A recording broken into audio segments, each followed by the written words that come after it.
later, we're going to get down to the ultimate reality show. I mean, the reality show to end all reality shows. And I think this one will surely be a singing contest. This time we'll be looking for the X Factor in our next American Idol. And in order to find the X Factor, we're going to need to put a little fear factor in this thing.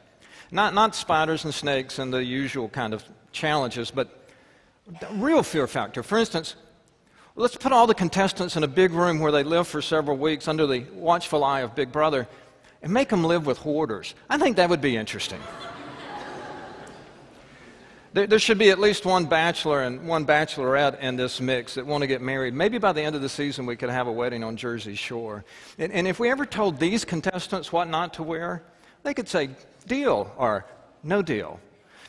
And just to surprise folks, here's a twist. Take one of the real housewives of Beverly Hills and do a wife swap with one of the swamp people. I'd watch that. And we've been taking too long and showing way too much compassion to eliminate these folks one by one. Let's call them the biggest loser. That's what they are. And on their way home, make them swim through the Shark Tank. Again, it's an extreme makeover of reality television. I realize that. But I think it would be an amazing race. As a matter of fact, as far as ratings go, I think you've got a real American picker on your hands.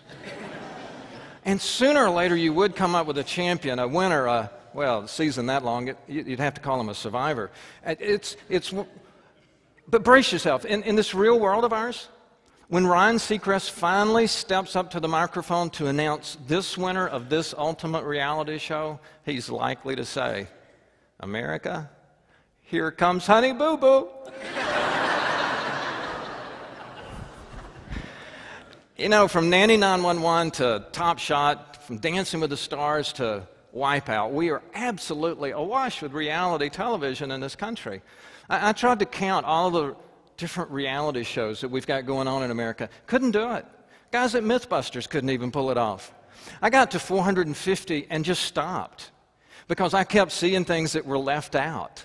And besides, it was really all about American reality television. By the way, if they ever tell you it's a new reality show, what they're really trying to say is, on this show, you're not likely to see much reality. That's just kind of the clue you've got. There are actually 40 international versions of what we call American Idol. And you may already know this, but American Idol wasn't even the first one. It was a spinoff from Great Britain, from Pop Idol. It turns out people can sing off-key in every language on the planet. What I'd like to do today is give you a phrase that I think you'll never forget, and that is reality shows. Not in the pretend world of television, in the real world where you and I are, because here's the deal. This is the message in a synopsis, in 2 words. Whatever you really believe, whatever you're honestly committed to, whatever your reality is about, it will show up in your life.